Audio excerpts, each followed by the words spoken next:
अभिज्ञान, आप political economy के student भी हैं। महंगाई और ये बेरोजगारी के जो आंकड़े हम दर्शकों के सामने पेश कर रहे हैं, और इसमें बहुत सारी बातें हैं। 2 करोड़ रोजगार की बात छोड़ दीजिए तो स्किल डेवलपमेंट, कौशल विकास हुआ भी कहने को 1 करोड़ 37 लाख लोगों का, लेकिन उनमें से 18 लाख लोगों को ही नौकरी मिल पाती है। और उसमें फिर नोटबंदी और कोरोना के चलते एमएसएमई पर जो मार पड़ी है, तो छोटे मझोले जितने उद्योग थे उनमें 6 लाख तक बंद होने के कगार पर हैं। तो ये जो मार है, ये आम आदमी के लिए राजनीतिक लिहाज से कितना बड़ा चुनावी मुद्दा है? आंकड़े तो हमने पेश कर दी। देखिए, जब तक बीजेपी होती है तो ये बीजेपी की बहुत स्ट्रक्चर्ड खासियत है, और वो एक एनवायरनमेंट क्रिएट करती है, टैक्टिकली एक एनवायरनमेंट क्रिएट करती है जहां पर इमोटिव इश्यूज जो है, पोलराइजिंग इश्यूज, वो ओवरराइड कर जाते हैं इन सब मुद्दों के ऊपर।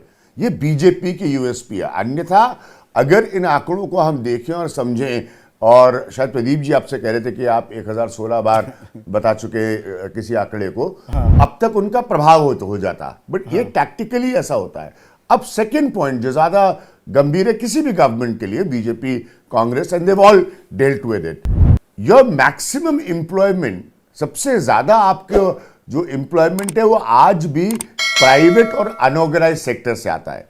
ये थोड़ा सा बारीक है समझने के लिए, क्योंकि ये किसी भी सरकार के फिस्कल मैनेजमेंट से जुड़ा होता है। पर्टिकुलरली मोदी सरकार, जिसकी बहुत ही ज्यादा इफेक्टिव उसके लिए उसकी वेलफेयर स्कीम्स रही हैं। वेलफेयर स्कीम्स यानी कि उसका भुगतान जो है उस बिल का आपको सरकार जो टैक्स कलेक्ट कर रही है उससे करना पड़ता है।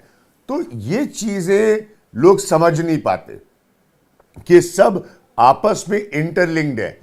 आप जितना टैक्स देंगे सरकार के पास उतना ही पैसा आएगा, अंततः सरकार उसी में से सब्सिडी आपकी मैनेज करेगी, अंततः सरकार उसी में से दुनिया की स्थिति को देखते हुए जैसे क्रूड जैसे मसलों पर उसकी प्राइसिंग को तय करेगी, उसी में आपका टैक्सेशन जुड़ा है, उसी में आपका जीएसटी कलेक्शन जो कि एक नई चीज आई है हिंदुस्तान के ऊपर पिछले, पर विपक्ष में रहते हुए जबान कुछ और होती है, सत्ता पक्ष में आने के बाद ये समझाना। देखिए, इसमें सत्ता पक्ष विपक्ष का भी खेल है क्या?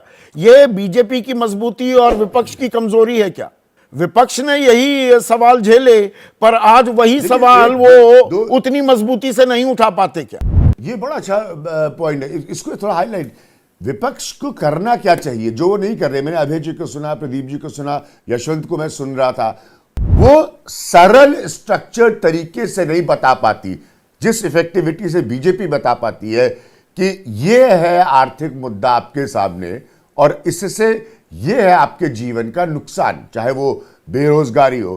ये हमने जरूर इतिहास में देखा है राजनीतिक तौर पर कि करप्शन ज्यादा इफेक्टिव मुद्दा साबित होता है जब जनता तय कर लेती है और जनता उसको एक्सेप्ट कर लेती है। हाँ। कि हाँ फला गवर्नमेंट करप्ट है, जैसे उसने मनमोहन सिंह जैसे प्राइम मिनिस्टर करप्शन में महंगाई जुड़ गई। यहाँ महंगाई किसके साथ जोड़े? जो प्रदीप जी कह रहे थे, बिल्कुल वो सही बात है। और समझाना भी, अब 450 रुपए का अगर सिलेंडर बीजेपी की सरकार राजस्थान में दे सकती है, पूरे देश में क्यों नहीं दे सकती केंद्र सरकार? ये सवाल विपक्ष को पूछना होगा और तरीके से पूछना होगा, पर वो संदीप, एक पॉइंट, बस एक पॉइंट जल्दी से रखूंगा। हाँ, एक पॉइंट जल्दी से रखूंगा महंगाई के से जोड़ने वाला।